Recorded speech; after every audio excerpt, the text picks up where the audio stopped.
All right, so it's Sunday morning. We're about to head over here and we're about to check out and see what happened with these iPads. We're gonna find out if the food saver or the t-shirt press method is the stronger method.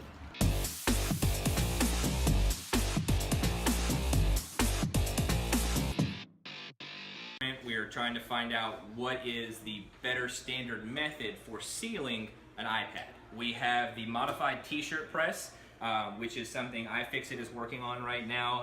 I'm not sure this is a completed unit, but it's definitely proof of concept. Then we have the food saver method, which is the vacuum method, which I am a fan of. And we've sealed both devices with the corresponding machines, and then we have a control over here, which is actually factory sealed. We have Tim over here.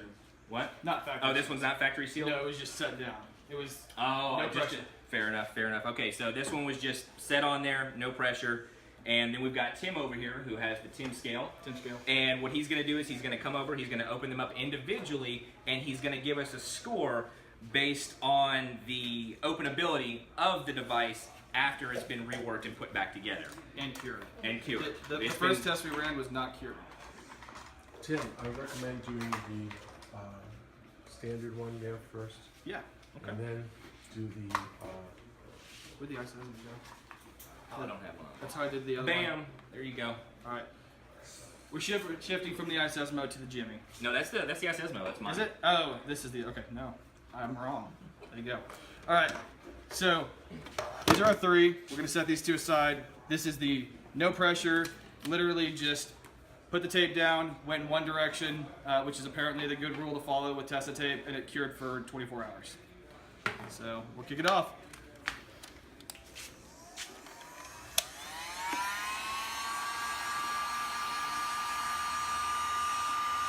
What is about the temperature? What about This one is set at high, I think. Usually these things get pretty hot though. Yeah, they get hot as hell. I mean, I think the one I got at the shop not sure how consistent deviates from low at 330 to high at like 6, right around there. So, oh yeah, I guess that would be a better. I'm not sure. It doesn't really. Yeah, 1200. Yeah, I've got a 12. Oh, good. Temperature? 96. I'm gonna find out this is gonna be the strongest method. That's gonna be If this is the strongest I'm method, gonna lose my mind. They may kick us out. I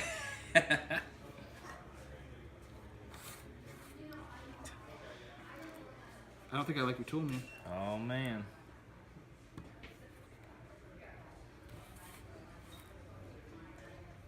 Where are we at on heat on that? 88. 88. It's a little cold. Ooh. A little cold. So, what are y'all's normal temperatures on when y'all doing iPads? Do you ever take temperature readings? I don't take temperature readings. I take finger readings. I take finger readings. Yeah. If it's burning the shit out of my hand, it's Yeah, done. that's it. Yeah, that's tried and true. So the non-sealed one is already broken. We want to thank iFixit for all the screens we've broken this week.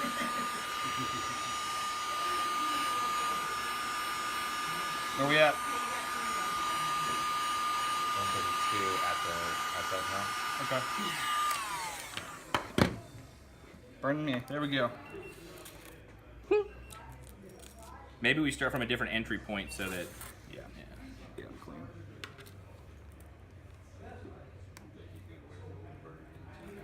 Did it twice yesterday. This is the control. This is the one that had no pressure. It was just set down with the Tessa tape. Already down to 1.5. Okay. We're switching over to the brand new iPlastic, which is what we used yesterday, so this is consistent.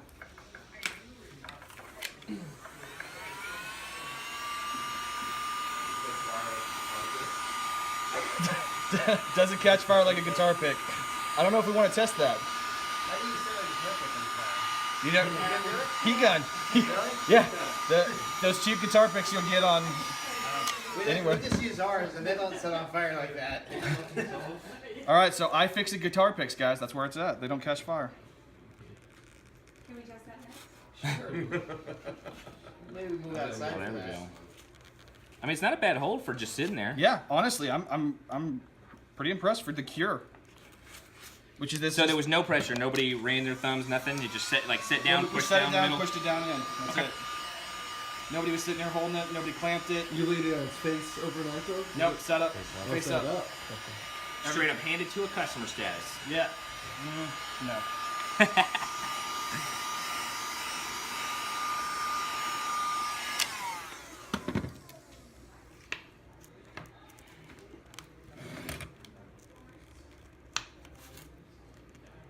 Man, that's got a good hold. Makes me really curious about what's going to happen over here. Yeah, I'm a little weary of if I'm gonna break 3 screens today. All right. Justin, are those two the same digitizer and adhesive being used? So Yes, so it's all the same Tessa tape 61395. I'm not sure if they're all the same screen because one of those was old. Gotcha. And all the screens are from the same manufacturer? They're all iFixit, right? Yeah, as far as we know, they're all iFixit. Is iFixit ordered from somebody else? Yeah, no, I mean, when we pulled a couple out of inventory, the others were sitting on. I think that the difference between the glass bond to the adhesive is not going to be a big enough deal to make a difference during this test. The paint is usually, not too bad.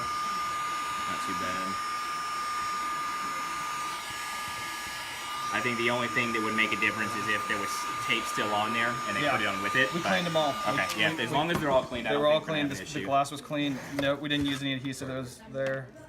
We only used the test tape. So before we continue, let me ask you a question. Go for it. So this right here is one of the most common failure points for somebody learning how to do iPads without actually continually shattering the glass. When you encounter this type of crack in this corner, what would you do? So you go behind the crack and work your way back. Okay. That's normally what I do. So you can take your iSesmo and I usually heat it up a little bit more I was first. about to say that's already cooled off a lot. And I just think this is really important to go over just because this is one of the biggest frustrations with new people when they're doing iPads, because as you see down here, he broke it. Obviously, it wasn't something he meant to do, but again, this is gonna happen to anybody, right? You get a new technician sitting down, they break it, and they continue to go in the same spot, and it makes the job 10 times harder. Okay, learning how to deal strategically with the cracks and how they actually form in the glass and how to get around them is something that's going to make the job 10 times easier for anybody, especially it's starting out fresh with this kind of stuff. So, every iPad's a strategy. You got to take a look at it, you got to see how the cracks are, and you got to see what the easiest method is to actually get it out. I would want to use it. Just checking Wi-Fi. Justin, We're good. how we do with our staff, Mhm. we have 9 Okay. templates.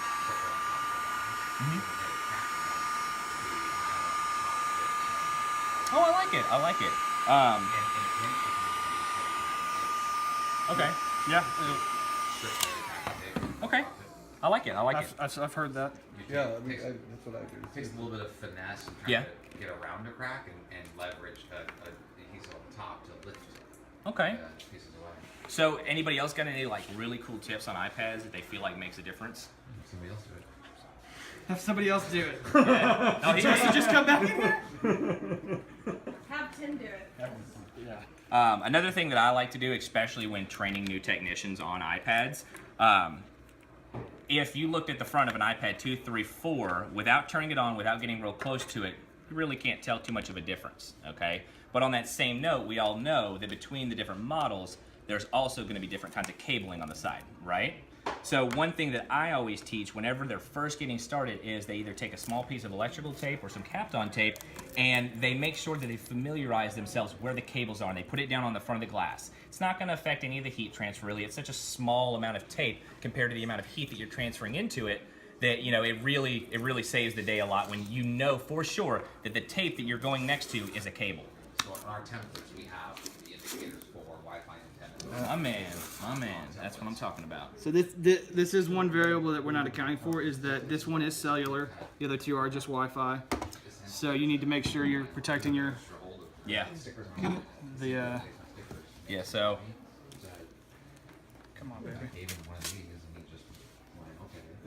And when he printed them, he went, okay, we need, here, and it's saying iPad 2, we need one here, so iPad 2, we need one here, to air, and applications of the various digitals. So 2, 3, 4, there, mini. So we put the template on there. here we you go. This is a good advertisement for Tesla tape, just to be honest. Always more heat. This is a really bad technique. I was gonna say, whenever you have an exposed area of LCD, You don't want to heat. yeah, you don't want to really heat it up too bad. I know that some people were having issues with LCD burn, and part of the issue comes from heating up areas that already have glass chipped out of it, and that glass being chipped out of it's allowing the thermal energy to go right down in there.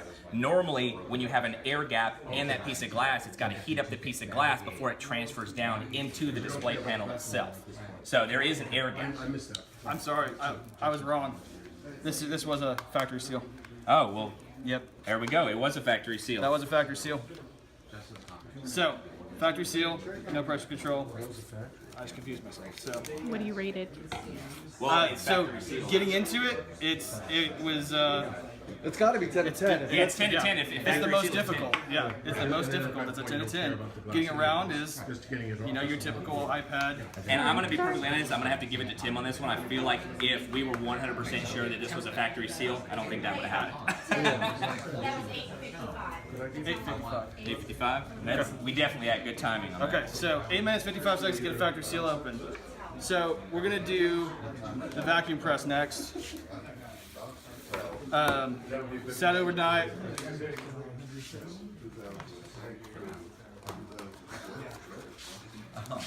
That'd be a good.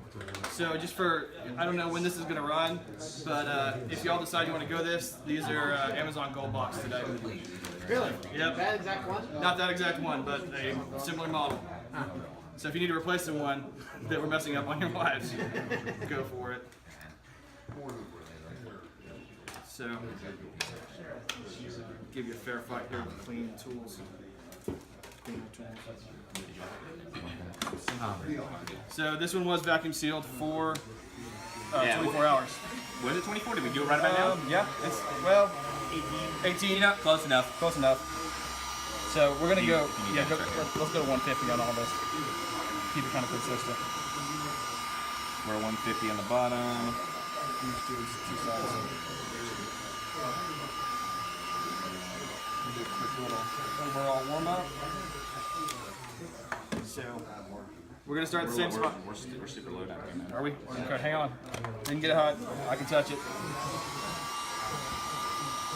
The problem is reflective surfaces really mess these things up. All right, you're good.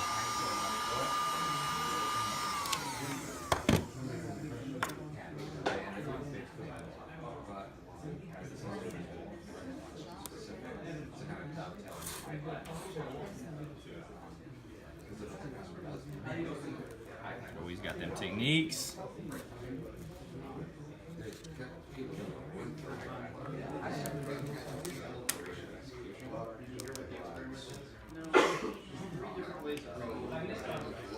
Hey, look, I broke the cardinal rule. It's cool. We did yesterday too. We didn't know it worked yesterday. Oh, this has a bad digi. I'll pop the battery when we get it open.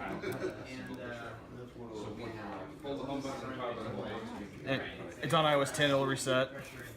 Anybody know why they changed that? Good question. Anybody have any opinions on why they changed that in iOS 10? Where if you do you can't power down with home button, you can only reset.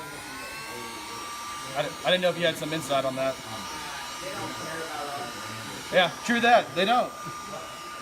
They were probably finding that people were having it push the button in their bag and shut off, and they care about usability not retarded.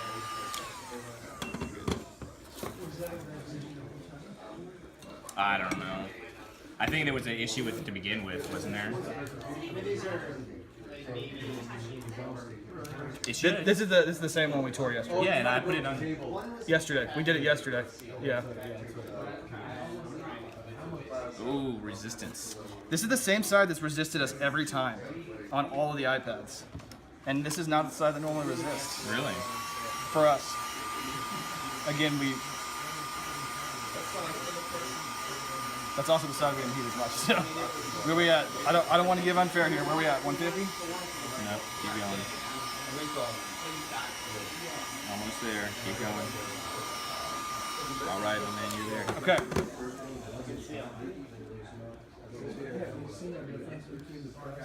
Ooh, it wants to fight It is you. fighting me though. It is fighting. Yeah, I mean, he's There we go. How do you feel that compares to the other one? This one, What's the time on this one? time? What's our time on this one? Oh, that couldn't have been more than 2 minutes. 2 minutes and 58 seconds. So 2 minutes 58 seconds. This side was extremely more difficult to open. So It was flat. it's also the side where the tape stayed more on the glass than on the metal. So I don't know what to say about that. Maybe there's something to do Maybe. with the remaining, or maybe the We cleaned it. We cleaned the glass, so it was supposed to be controlled. But so getting into it compared to yesterday was much harder. So even the curing time for the Tessa tape with the vacuum seal was much more difficult to get into it. Once it's heated up and going, it's about the same. I would put the vacuum seal. I'll bump it up to a 5.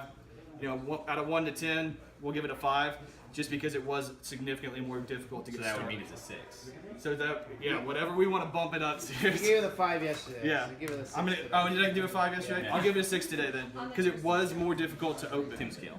Once we got going, it was about the same. So here's the question then: is applying the heat to the tape itself pretty much negating the curing? I would. That's I don't what think so. I mean, that's. No, I don't think so. Okay, I don't think so. Because it was more difficult. fair enough. Fair enough. So if it was exactly the same, I would say probably it's the same. So And that one was no heat, that was just vacuum sealed. that was just vacuum sealed with no heat. Okay. Now this one. This was the heat press. We heat pressed it. Did the 45 seconds at 150 degrees. We let it sit for the exact same 18 hours that was vacuum sealed. Give or take a couple minutes. So we having problems with digitizers popping up afterwards, or what's the concern with? Yeah, there's definitely an issue with people being able to seal devices properly, and I think that comes from putting the flexes in properly, but also being able to tape them properly. Yeah. I mean, I've literally seen videos online of people using like spray adhesive inside the devices, and I've seen people using, anything and everything that you can think of except for, I've seen spray adhesive. Somebody literally spray adhesive the whole thing, and I'm gonna be honest, this guy's YouTube comments were with or without the LCD. Oh no! I think he put like a cardboard thing in there to like protect it or something. Well, I'm glad you took that Has step. anybody seen that one? Oh man, I gotta find it. Okay. That's good. Are we ready? Time? Okay. Yeah. Let me make sure we didn't cool down too much. Yeah, we're gonna have a little more heat. Keep it consistent. We're sitting at 150 on this one. We're gonna Yeah, start I'll this get one you. at 152. Let's watch this, and I'll get you. All right, you ready? Okay, we're there. What's that, bud? The third and final test. Let it sit overnight. Yeah. This was the heat press, and then set overnight. You're down to like 100 degrees. Yeah.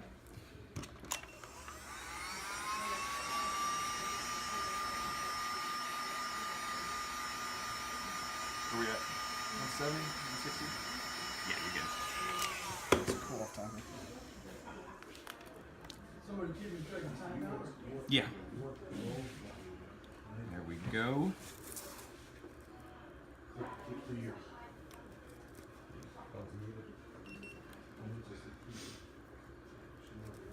I'm sorry.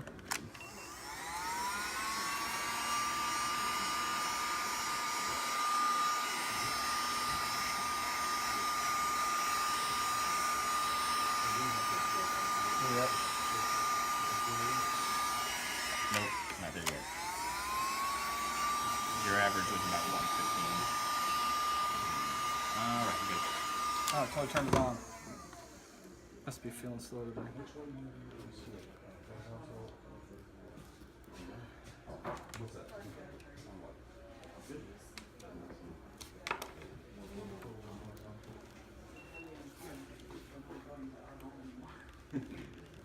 Let me know when we get down about 110. Oh, you're way lower than that. Oh, he's caught one though. He's caught one. He's caught it.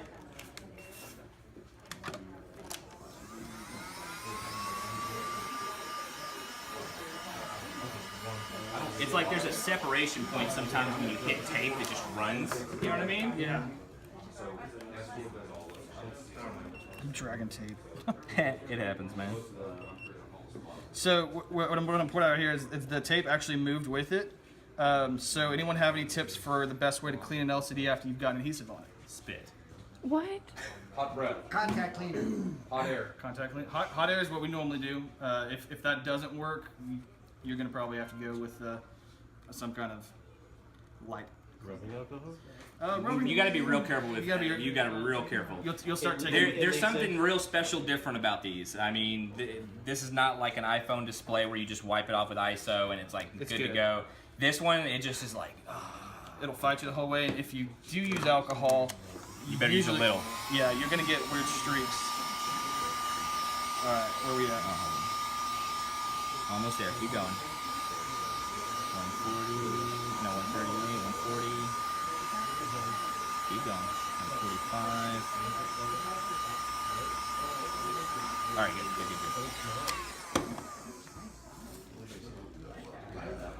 Ooh. Here's that hard side though. This is the side that The gave us same trouble side on the that last fought one. us on all three.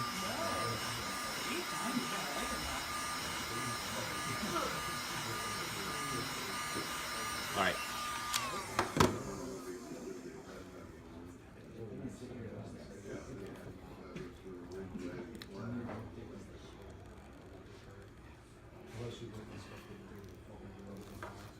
There we go. So what was our time on that? 4 minutes and 20 seconds. 4 minutes and 20 seconds. Versus what was the other one? So time-wise, Twice as long. it took twice as long. Yeah. And I will say that it was significantly more difficult than yesterday to start. The seal around the edge seems to be very good. Once you get going, kind of the same thing as yesterday. It comes up. So the main difference is no matter what, both of them showed increased difficulty of opening with the cure time. Like Jordan was saying earlier, Jordan, what am I doing? Justin, sorry. It's your I turn. don't have the name tag. You can take it off later. By the way, I'm Justin, and this is the art of repair. The cure time could take 14 days. That's okay. On their website for 61395 to reach maximum shear strength, which is the strength to rip it off, it takes about 14 days. And I'm not sure directly on the percentage number, but I believe it was 30% or more, which is a great increase in strength overall. So both of them increased. I'm gonna have to give a tip to this, as if you were refurbishing iPads for selling, if you were looking for that oh so clean, very edge factory seal, might be an awesome investment for you.